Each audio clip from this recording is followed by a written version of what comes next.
오는 10월 2일은 올해로 28번째를 맞는 노인의 날입니다. 경로 효친 사상을 널리 알리고 대한민국의 오늘을 만든 노인들의 노고에 감사하기 위해서 지정한 법정 기념일입니다. 그런데 요즘 가파른 고령화로 노인 인구가 빠르게 늘면서 노인 자신은 물론 우리 공동체가 고민하고 지혜를 모아야 할 과제도 다양해지고 있습니다.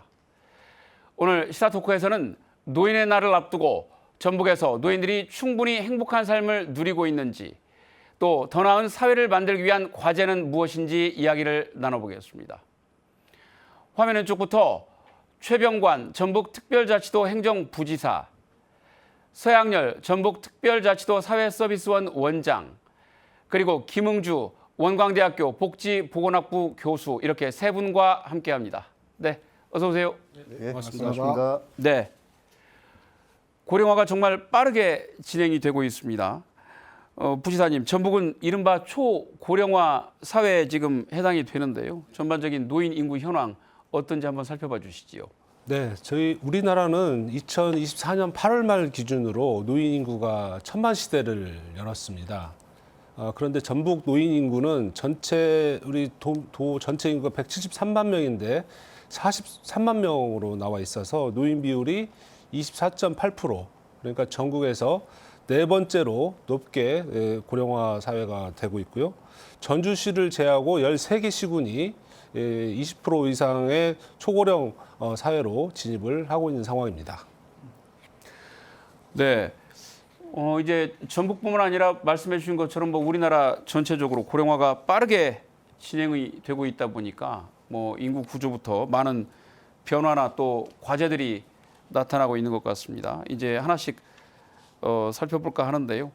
1989년에 우리가 이제 고용 통계가 처음 작성되기 시작한 이래로 처음으로 최근에 고령층의 취업이 청년층을 추월했다, 이런 또 통계가 나왔습니다. 네. 부지사님, 저 전북 상황 어떻습니까? 네, 저희 전북 상황은 참 심각합니다. 저희 도가 파악한 거로는 2024년 2분기 기준으로 네. 고령층 고용률이 57%입니다. 근데 전북 청년층 고용률은 38.1%로 나와 있으니까 18.9% 정도로 높은 수치로 지금 나타나고 있고요. 참고로 전국을 한번 보면은 고령층 고용률은 47.2%, 청년층 고용률은 46.6%입니다. 그러니까 전북이 상당히 심각한 통계가 지금 확인이 되고 있고, 저희 도의 고령층 고용률이 청년층 고용률보다 높은 이유는 아무래도 은퇴한 베이비 부모 세대가 아직도 은퇴에 대한 준비가 많이 돼 있지 않아서 본인의 노후를 위해서 이제 고용 시장에 뛰어들고 있는 그런 게 하나가 있고요. 또 하나는 끝나지 않는 자녀 부양 문제 때문에 다시 취업 전선으로 뛰어드는 그런 상황 때문에 고령층의 고용률이 청년층의 고용률보다 높은 원인으로 파악이 되고 있고, 반면에 청년층 같은 경우는 이제 계속되는 경기 침체가 되다 보니까 기업에서 신규 채용은 줄이고 있고, 그다음에 청년층이 원하는 일자리는 또 마땅치 않은 이런 미스매칭 현상 때문에 고용률이 둔화되는 것으로 이렇게 파악이 되고 있습니다.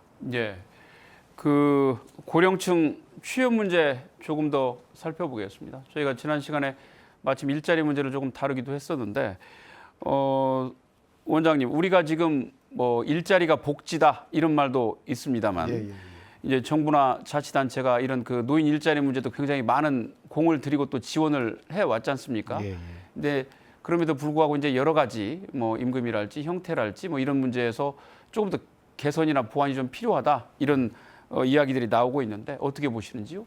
예, 먼저 좀 저희가 노인 일자리 현황을 좀 둘러보면 좋을 것 같습니다. 현재 우리나라 전체 노인 일자리는 103만 명에게 제공되고 있고요. 예산은 연간 2조 264억 원 정도가 투입되고 있는 상황이고요. 노인 일자리 수는 2004년에 시작을 했거든요. 2004년에 2만 5천 명에서 2017년에 47만 명, 그리고 2024년에는 103만 명으로 지금 확대해서 진행되고 있고요. 정부가 발표한 최근 계획에 내년에는 110만 명까지 확대하겠다, 이렇게 해서 점진적으로 확대되고 있고요. 우리 전북은 지금 7만 8,841명이 연간 3,470억 원을 투입해서 전체 우리 어르신들 중에 한 18% 어르신들이 노인 일자리 사업에 참여하고 있는 상황입니다. 특히 우리 도에서는 복지부 평가에서 5년 연속 최우수 기간을 달성할 정도로 다양한 방식의 노인 일자리를 창출하고 만드는 일에 주력해 왔다, 이렇게 평가할 수 있을 것 같습니다. 다만 이제 양적인 성장을 주로 했었는데 예. 지금의 이제 과제는 이 양적인 성장보다 질 높은 일자리를 어떻게 만들어갈 것인가라고 하는 과제들이 지금 현장에서 많이 얘기가 나오고 있는 중이고요. 이제 베이비 부머 세대가 본격적으로 은퇴를 하는 시대에 맞춰서 예. 조금 더 전문적인 일자리 사업의 확대가 필요한 거 아닌가라고 하는 문제제기들이 있고요. 또 하나는 지역사회에서 돌봄이라든지 그다음에 복지 사각지대 발굴이라든지 그다음에 고독사 문제라든지 이런 부족한 지지 체계를 대체할 수 있는 일자리 사업으로서 어떻게 역할할 건가. 네. 그래서 부족한 복지 지원 체계의 대체제로서의 노인 일자리 사업의 역할. 그리고 또 한 축에서는 지금은 기업의 인력도 굉장히 부족하다라는 평가가 많거든요. 그래서 그 60세 초반에서 60대 중반까지는 이 노인 일자리 사업을 기업의 일자리와 어떻게 연결할 건가. 예. 그래서 단순히 그냥 공공형 일자리로 풀어내는 게 아니라 기업과 정부 일자리가 시너지를 만들 수 있는 방법은 없는가라고 하는 고민들이 좀 등장하고 있고요. 그리고 마지막으로 지금 이제 그 노인 일자리 현장에서 많이 나오는 얘기가 돌봄 수요가 굉장히 많이 늘어나고 있잖아요. 예. 그래서 실제 지역별로 보면 요양보호사 인력이라든가 이런 전문 인력들이 되게 부족한데 이런 돌봄 수요에 적극적으로 대응하는 일자리 형태로 발전해야 되지 않느냐, 이런 논의들이 확산되고 있습니다. 예, 예.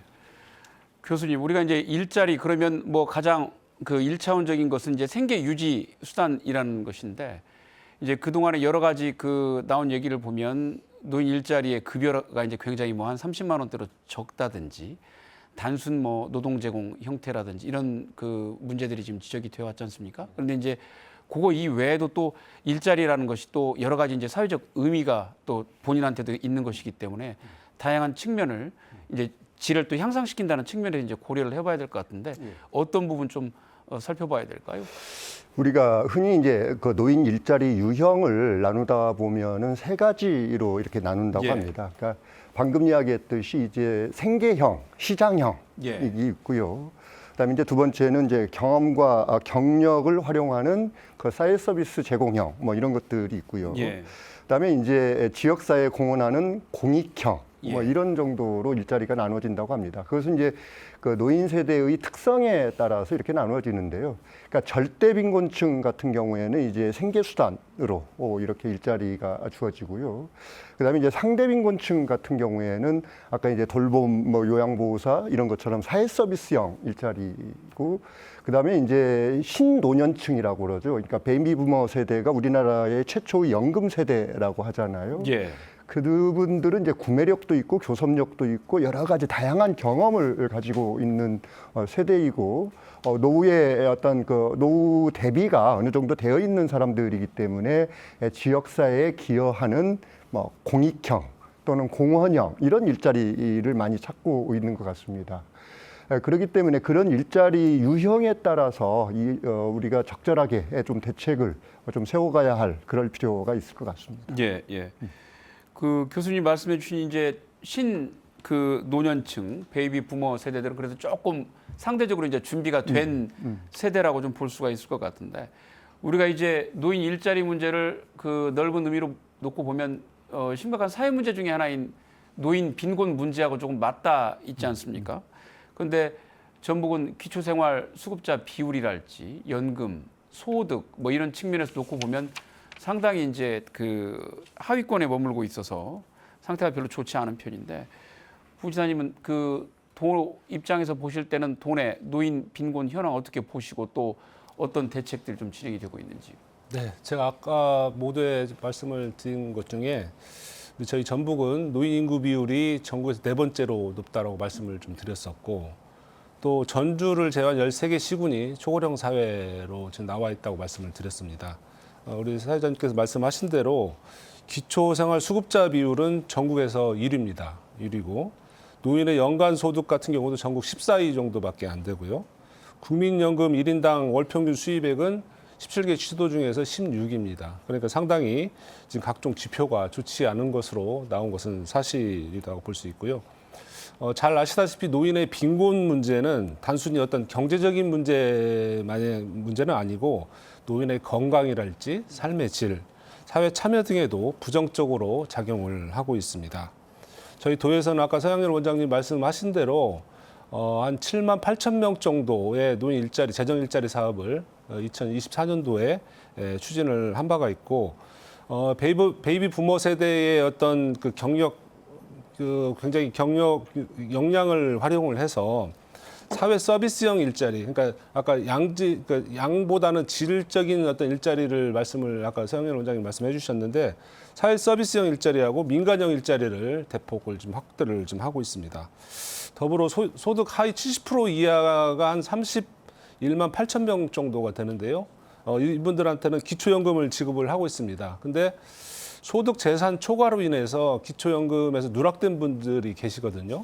예, 그런 분들한테는 이제 이력을 저희들이 꾸준히 관리를 하고 있습니다. 그리고 별도로 신청을 하지 않아도 시군에서 직접 조사를 해서 이분들이 선정 기준에 적합할 경우에는 기초연금 재신청할 수 있도록 하는 그런 서비스도 저희들이 시행을 하고 있고 또 올해 2월에서 5월까지 도내 고물상 372개를 대상으로 저희들이 고물상을 이용하는 폐지 수집 노인들을 현황을 파악을 해보니까 698명이 있었습니다. 이분들한테 저희들이 개별 상담을 통해서 이분들께 노인 일자리 및 보건복지 서비스를 연계해서 빈곤에서 벗어날 수 있도록 하는 다양한 노력들도 저희 전북특별자치도는 하고 있다는 말씀을 드리겠습니다.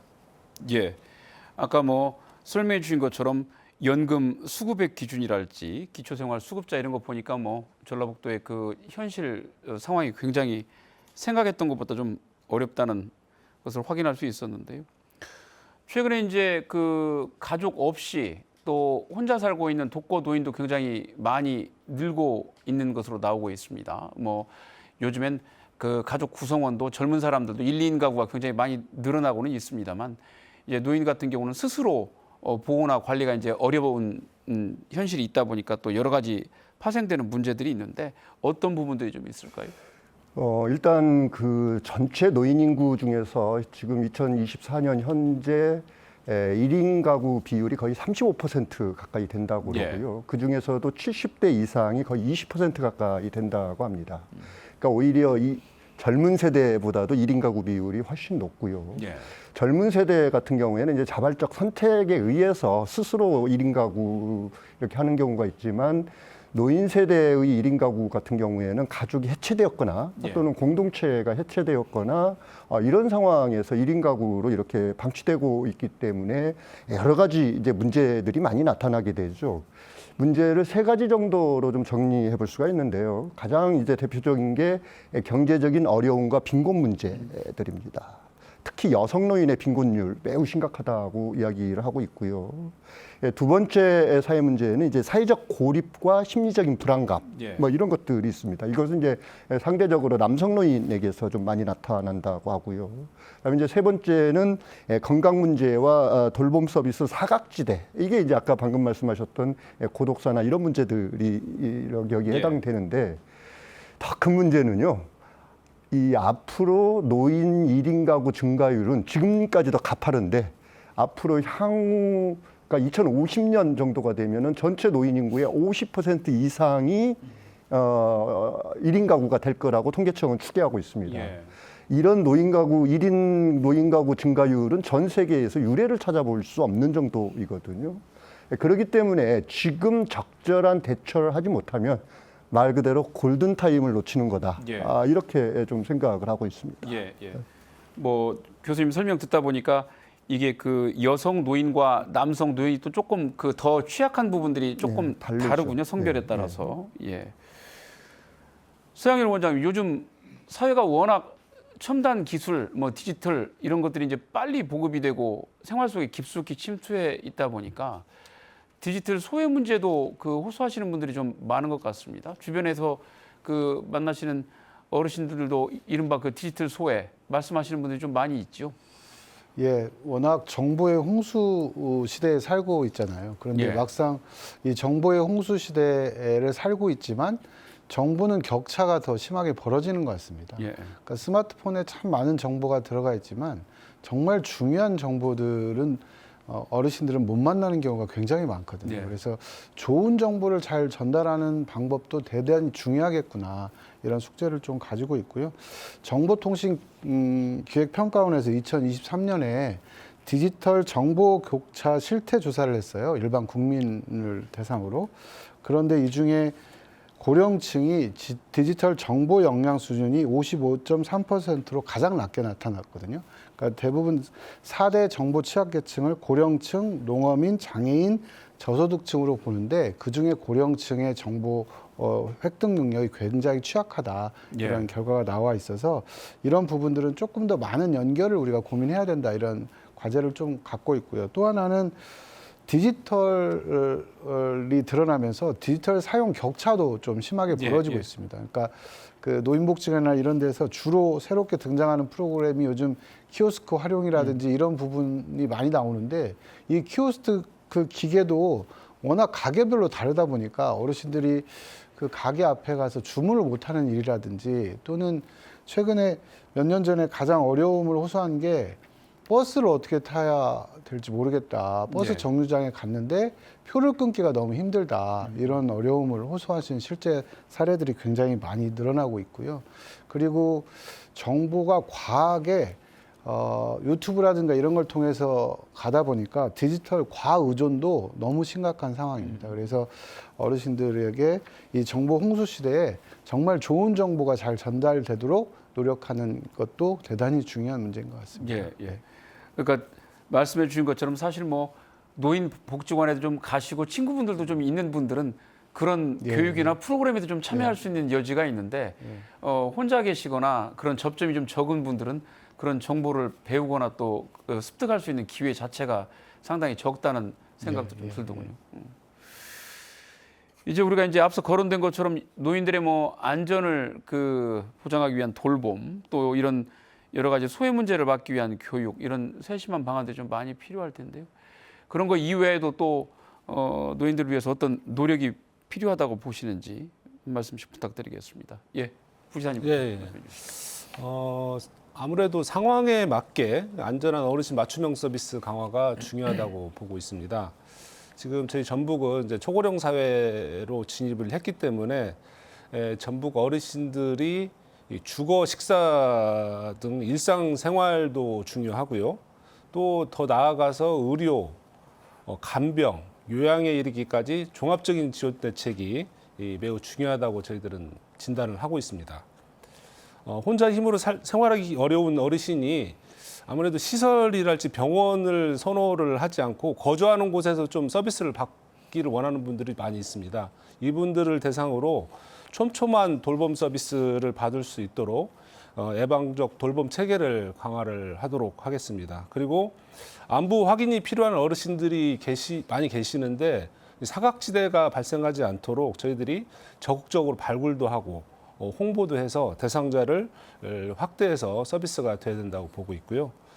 또한 저희 도에서는 일상생활이 좀 영위하기가 좀 어려운 취약 노인들에 대해서도 적절한 돌봄 서비스를 제공해서 이분들이 안정적인 노후 생활을 보장하는 게 중요하다고 보고 이와 관련된 노인 맞춤 돌봄 서비스를 제공을 하고 있습니다.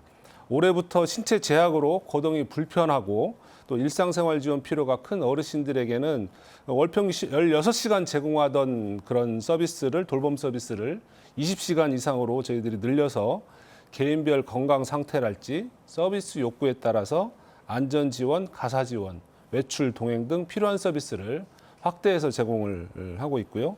또한 응급 상황, 예를 들면 이제 화재랄지 가스 사고 같은 응급 상황이 발생했을 경우에 이분들이 신속 대처하기가 좀 힘들거든요. 이런 상황에 대비해서 응급 안전 안심 서비스를 독거 노인이면 누구나 신청 가능하도록 저희들이 제도를 만들어 놓고 있고요.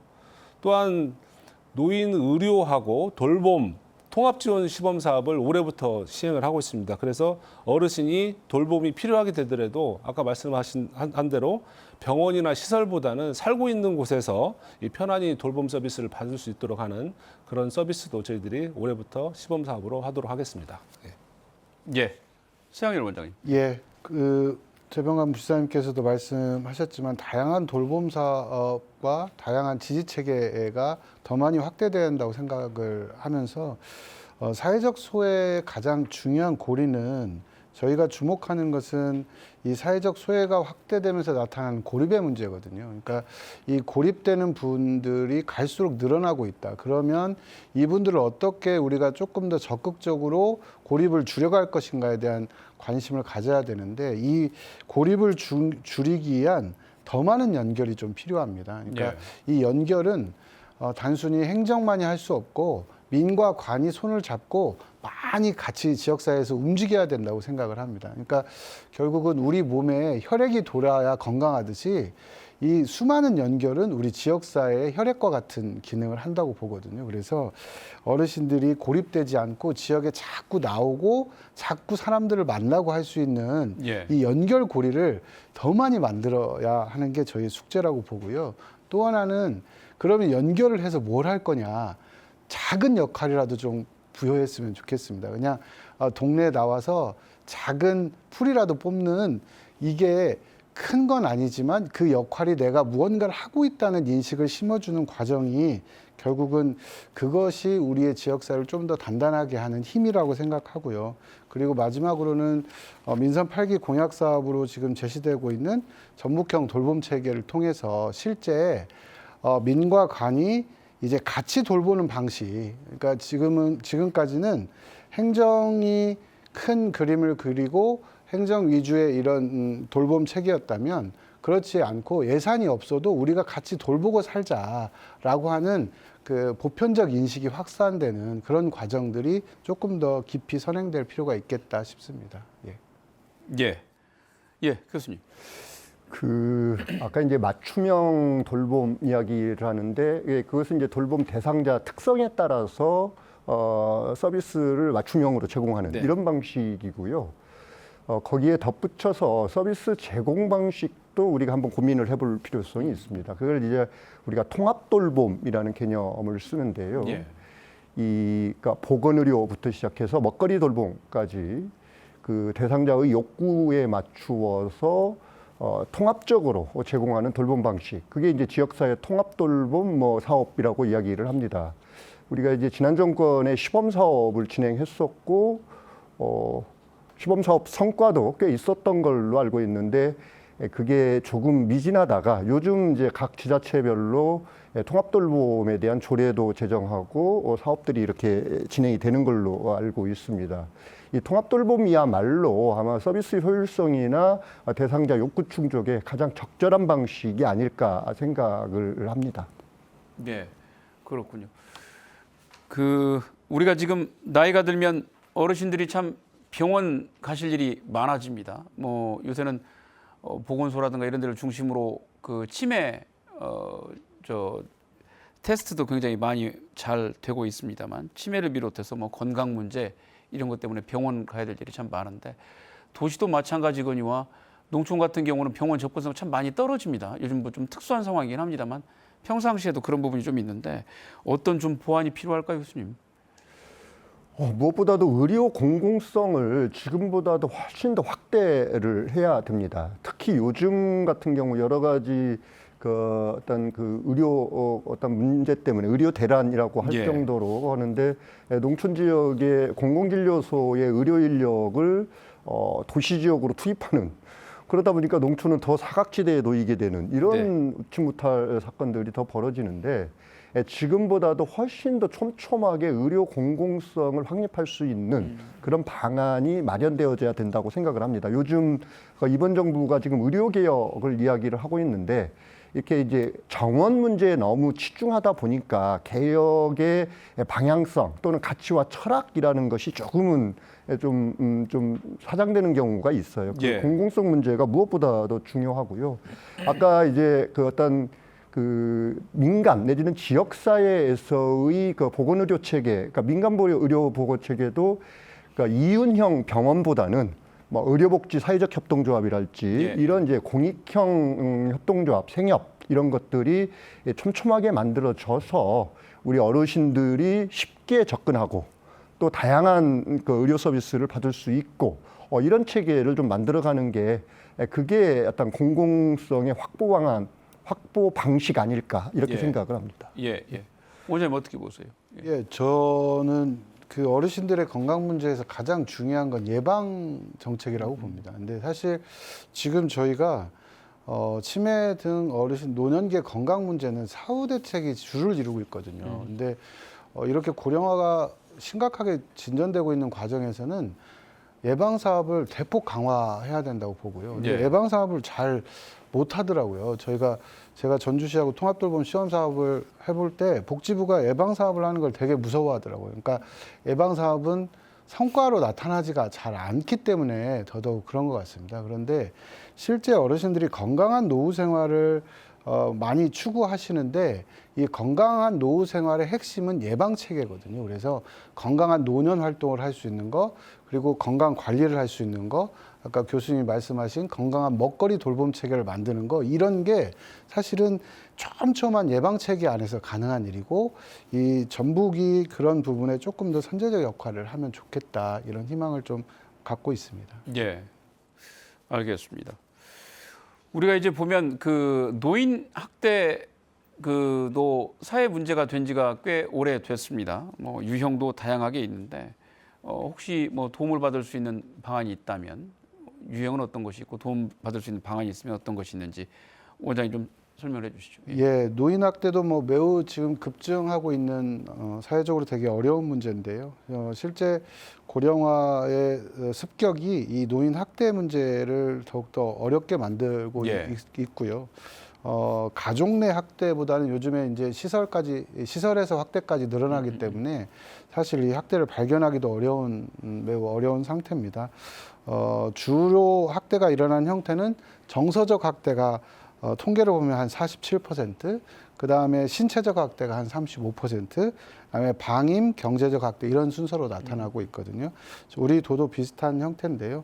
다만 이제 우리 도는 전북 노인보호 전문기관하고 전북 서부 노인보호 전문기관을 통해서 굉장히 열심히 학대 예방 활동과 노인 학대 상담 활동들을 수행하고 있습니다. 그래서 이 학대 문제는 주위에서 정말 관심 있게 함께 둘러보고 혹시나 어려운 문제가 있으면 같이 상담하고 같이 대응해 주는 게 필요하거든요. 그래서 1577-1389번입니다. 그래서 예. 학대 문제가 주변에서 있으시면 언제든지 전화하셔서 이런 어려움이 있다는 걸 얘기해 주시면 큰 도움이 될 것 같습니다. 예, 예. 잘 알겠습니다. 우리가 이제 그 뭐 여러 차례 나온 얘기입니다만 노인들이 정서적으로도 소외감도 상대적으로 많이 있을 수밖에 없고 또 이제 노화에 따른 본인 스스로의 어떤 마음도 좀 많이 안 좋아지다 보니까 이제 우울감도 상대적으로 커질 가능성이 이제 큽니다. 그러다 보니까 뭐 병원을 다니시는 분들도 상당히 많은데 교수님 노인 우울 문제 어떻게 화해하고 또 어떻게 접근해야 될까요? 그러니까 이제 노인 우울뿐만 아니라 노인 그러니까 우울을 포함한 뭐 수면 장애 이런 모든 예, 정신 예, 건강 예. 문제가 같이 다루어져야 되는데요. 예. 우리 사회적 인식이나 가족원들의 인식은 그냥 단순한 노화 과정 또는 생리적인 거라고 그냥 방치하는 경우가 굉장히 많거든요. 이것은 저는 매우 위험한 발상이라고 생각을 합니다. 그 우울을 비롯한 정신 건강 문제는 이게 어떤 개인성 질환이기도 하고 사회적 질환이기도 하거든요. 예. 이건 적극적으로 대처를 해야 할, 그 의료적으로도 대처를 해야 되고 어떤 관계 형성이랄지 이런 사회적으로도 대처를 해야 할 어떤 질환이라고 저는 생각을 합니다. 그래서 어떤 의료 차원에서는 이제 우울 이런 정신 건강 문제를 여러 가지 뭐 예방 차원이든 뭐 치료든 이렇게 적극적으로 해야 될 필요가 있고요.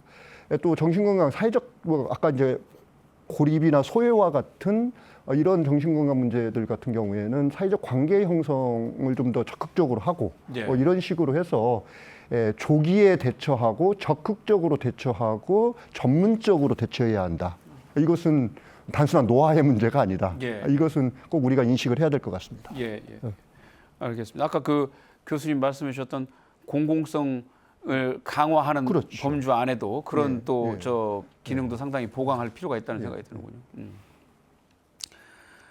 이제 그 노인 문제는 사실 뭐 여러 가지 사안들이 이렇게 결부돼 있는 경우가 많고 지금 뭐 여러 가지 그 돌봄의 프로그램 뭐 여러 가지 그 교육의 문제들이 나왔습니다만 사실 이게 다 예산과 관계가 있는 문제지 않습니까? 이제 결국은 지금 현재 전북자치도 같은 경우도 제가 정확한 수치는 기억이 나지 않습니다만 전체 총 예산 가운데 복지 예산이 지금 40%를 넘어서는 것으로 알고 있는데 그 중에 이제 또 노인 예산이 큰 몫을 차지를 하고 있습니다만 결국은 중앙 정부와 자치단체가 뭐 이런 기능적인 측면, 뭐 예산의 측면들을 어떻게 같이 분담해서 또 접근해야 하느냐 이것이 상당히 또 중요한 의제가 될 수 있을 것 같은데 어떻게 하는 것이 바람직하다고 보시는지 부시장님 또 말씀해 주시죠. 네, 우리 아까 방금 사회자님께서 말씀하신 대로 저희 전북특별자치도 전체 예산 중에 42.8%가 복지 예산이고요. 그중에 복지 예산 중에서 노인 관련 예산이 37%를 차지를 하고 있습니다. 지금 이제 흔히들 요즘을 저출산 고령화 사회라고 이제 계속적으로 말씀을 많이 하는데 이거는 이제 노인 부양에 따라서 사회 보장비가 이제 증가를 하게 되면 이건 결국은 이제 젊은 세대들이 이 세금 부담을 가중을 시키고 지역 경쟁력을 좀 악화시키는 이제 그런 문제가 돼서 이 노인의 문제는 이제 더 이상 어떤 한 개인의 젊은 개인의 문제가 아니고 국가 전체의 문제가 이제 되었습니다. 그 노인의 문제는 이제 경제적 어려운 문제도 있지만 또한 돌봄이랄지 건강, 안전, 외로움 뭐 이런 것들이 굉장히 복합적인 문제로 돼 있어서 정부와 지자체는 이 심각성을 충분히 인지를 하고 있고요. 다양하게 분야별로 맞춤형 복지 정책을 추진하고 있습니다. 현재 추진하고 있는 노인복지 제도를 좀 더 촘촘하고 튼튼하고 내실 있게 추진해서 사각지대가 없이 수요자 중심 맞춤형 정책이 필요하다고 보고요. 이거는 이제 정부와 지자체가 따로따로 하는 것은 아니고 긴밀한 협업 체제를 구축을 하고 그런 것을 통해서 맞춤형 어르신 돌봄 서비스라든지 이런 것들이 촘촘하게 이루어져야 된다고 저는 생각을 하고 있습니다.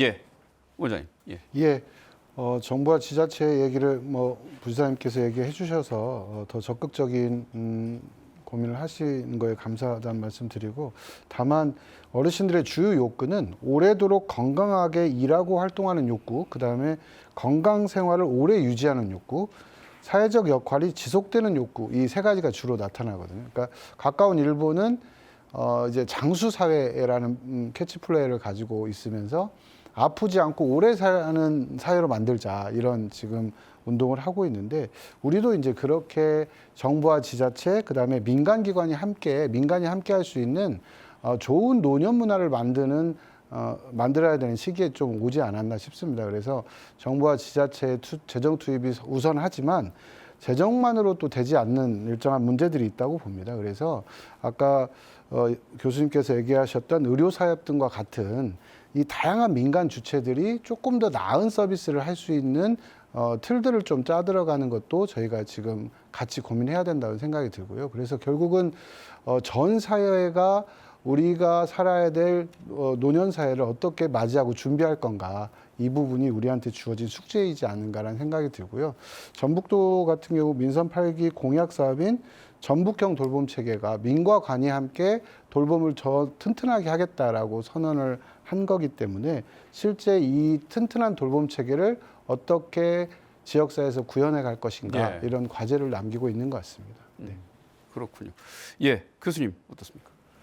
예, 정부와 지자체 노인 정책 이야기를 하자면 지금까지야 잘하고 있다, 많이 적절하게 하고 있다 이런 이야기가 있지만 저 개인적으로는 진짜 여러 가지 노력을 하고 있고 많은 비용이 들어가고 있지만 그 노력이나 비용 대비 효과성, 효율성이 그렇게 뛰어나는가? 예. 이것은 한 번쯤 우리가 진지하게 논의를 해봐야 될 필요성이 있다고 생각을 합니다.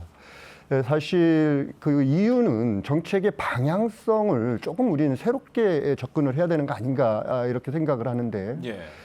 지금 이제 계속 복지와 돌봄 이야기를 하지 않습니까? 그 이제 노인을 어떤 복지의 수혜자, 뭐 또는 부양 대상자, 돌봄 대상자로만 생각을 하는 것 같아요. 그런데 우리가 좀 전에 일자리 이야기를 했었을 때 신노년층이랄지 또는 여러 가지 경험과 경력을 살려서 스스로 기여할 수 있는 동기부여형 뭐 일자리 이런 여러 가지 것들이 있을 수가 있거든요.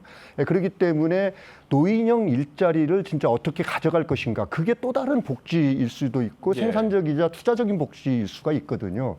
단 노인형 일자리 내지는 일자리 복지를 이야기할 적에 우리가 조심해야 될 게 있습니다. 그것은 아까 젊은 세대들의 일자리를 노인 세대들이 뺏어가는 거 아니냐, 예. 뭐 이런 어떤 세대 갈등의 문제도 있을 수가 있고요.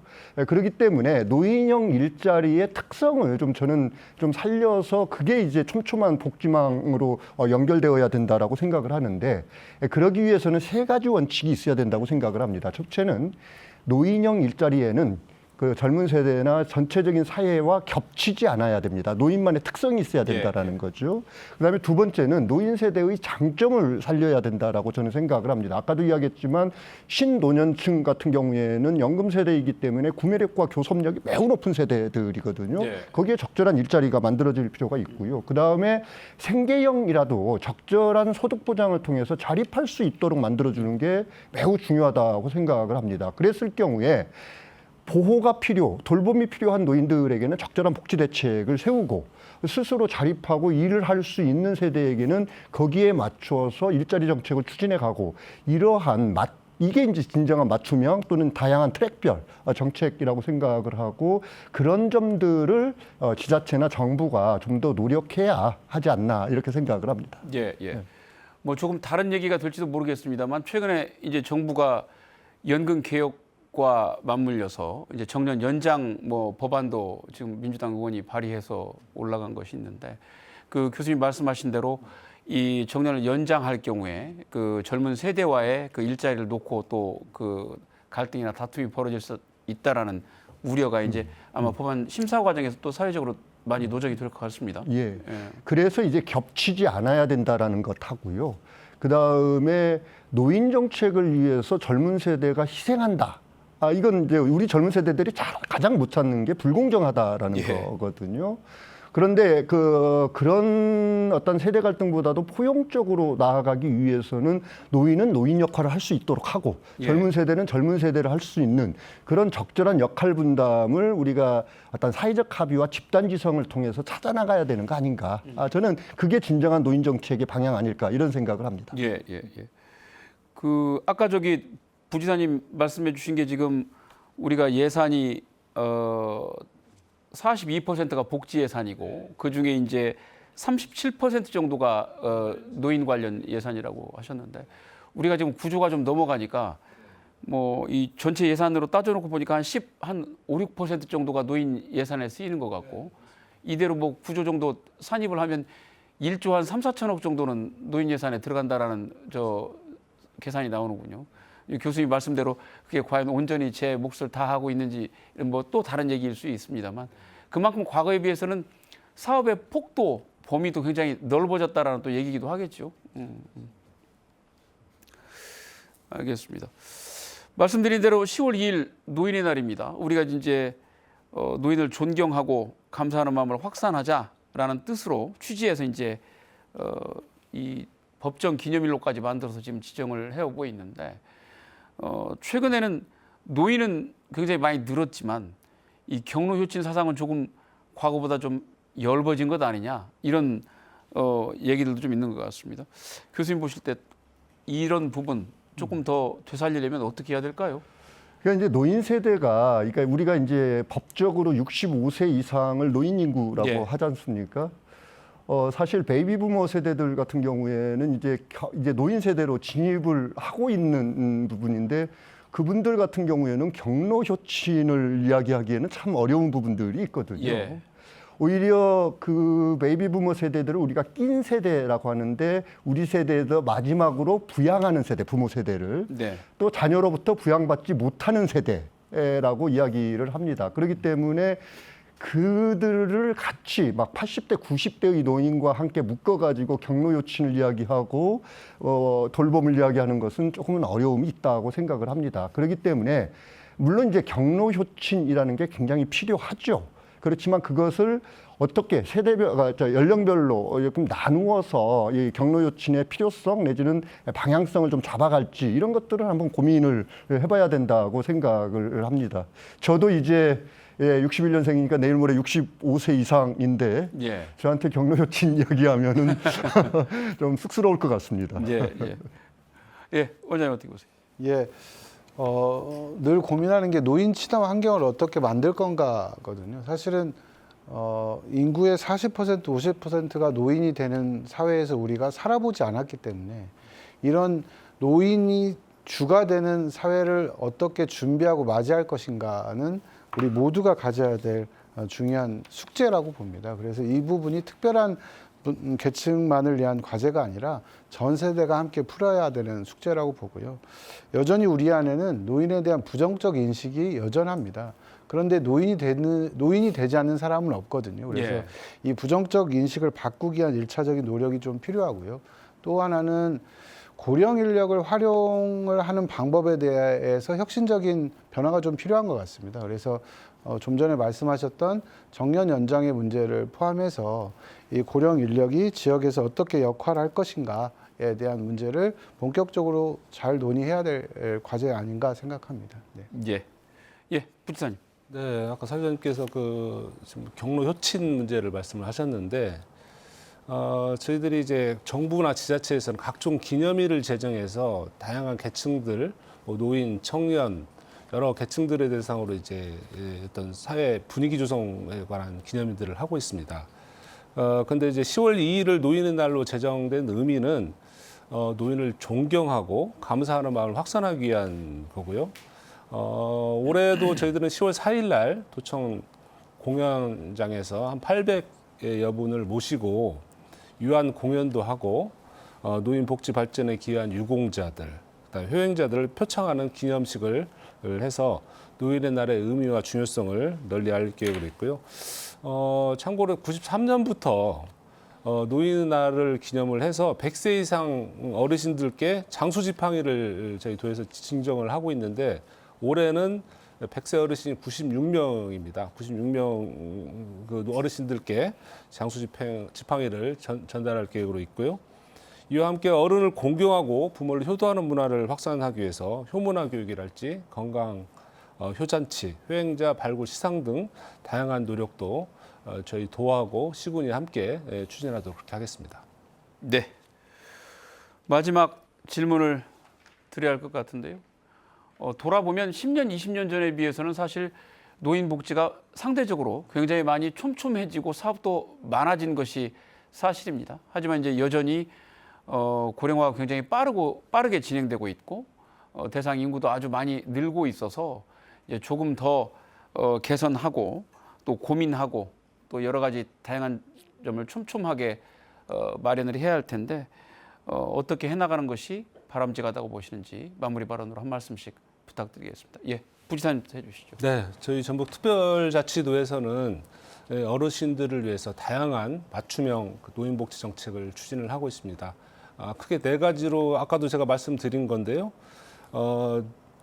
노인들이 이제 활기차게 이제 활동도 하고 이제 소득을 보장하기 위해서 노인 일자리 정책을 통해서 할 수 있도록 하고요. 그다음에 사회활동 지원에 힘쓰고 수도 있도록 맞춤형 돌봄 서비스를 또 제공을 또 해드리고 또 응급 안전 서비스, 그다음에 노인복지 시설 지원, 노인 여가 활동 지원 등을 통해서 어르신들의 삶의 질 향상에도 노력할 수 있도록 하겠습니다. 앞으로도 어르신들의 노후 소득이 더 안정되고 더 건강하고 더 행복한 노후 생활을 보낼 수 있도록 저희 전북특별자치도는 최선의 노력을 다하도록 하겠습니다. 예, 서영일 원장님. 예, 지역의 노인복지 대책은 민관이 함께 손잡고 더 촘촘한 정책들을 마련하고 시행하는 과정이 있어야 된다고 생각하고요. 그러기 위해서는 우리 지역 어르신들이 고립되지 않게 더 많은 우리 사회가 다양한 정책들과 어르신들을 연결해야 합니다. 그리고 그걸 통해서 노인 친화 환경을 선제적으로 잘 준비하는 것이 저희들의 중요한 숙제라고 보고요. 그리고 또 한 가지는 이 노인 친화 환경에서 가장 중요한 건 건강한 노년 생활을 유지하도록 예방 정책을 투입하는 일이 선제적으로 있었으면 좋겠습니다. 그래서 노인에 대한 투자는 낭비가 아니라 전 세대의 활력을 일으키는 생산적인 투자다라고 하는 걸 기억했으면 좋겠습니다. 네. 예, 김홍주 교수님. 예, 저는 조금 이제 다른 생각을 가지고 있는데 우리 전라북도 특히 이제 제가 몸담고 있는 익산의 원광대학교 또 익산시 같은 경우에는 청년 유입 정책을 굉장히 많이 합니다. 그래서 청년이 와야 되고 그게 이제 또 출산 문제를 해결해야 되고 그래야 젊어져야 되고 뭐 이런 문제들이고 노년 이제 고령화가 심각해진다라는 것은 사회 문제, 우리 지역의 문제다, 지역 소멸이다 이런 식으로 이렇게 생각을 하는데 조금 발상을 바꾸어 보게 되면은요. 저는 이 전라북도가 늙어가는 것이 또 다른 기회가 될 수 있다라고 저는 생각을 합니다. 예를 들어서 전라북도 같은 경우에는 천혜의 자연경관을 가지고 있거든요. 여러 가지 유유시설들이 있거든요. 또 대학이 있고 의료가 있고 이럴 경우에는 그런 자원들을 가지고 노인들의 천국을 만들어 볼 수도 있겠다. 저는 이런 생각을 합니다. 그러면은 이게 전라북도의 또 다른 기회도 될 수 있겠다. 저는 이제 이런 생각을 해보죠. 물론 이제 칼럼이나 논문을 통해서 그런 이야기를 가끔씩은 하는데 아직까지 그게 정책화되지까지는 못하고 있지만 제가 꿈꾸고 있는 것은 전라북도를 노인들의 천국으로 한번 만들어 볼 수 있는 그런 기회는 없을까 이런 생각을 좀 해봅니다. 네, 알겠습니다. 오늘 말씀 여기까지 듣겠습니다. 네. 노인 한 사람이 죽으면 도서관 하나가 불타는 것과 같다는 아프리카 격언이 있습니다. 평생 온몸으로 부딪혀 얻은 노인들의 삶의 지혜와 지식에 대한 존경과 감사의 의미를 담은 표현입니다. 100세 시대를 맞아 이제 전북 인구 4명 가운데 1명은 노인이 됐고 그에 따른 사회적 과제도 크게 늘고 있습니다. 노인들의 행복을 위해 꼼꼼하게 제도를 살피고 보완하는 일은 바로 내일의 나를 위한 것이기도 합니다. 오늘 시사토크 여기서 마칩니다. 함께해 주신 여러분 고맙습니다.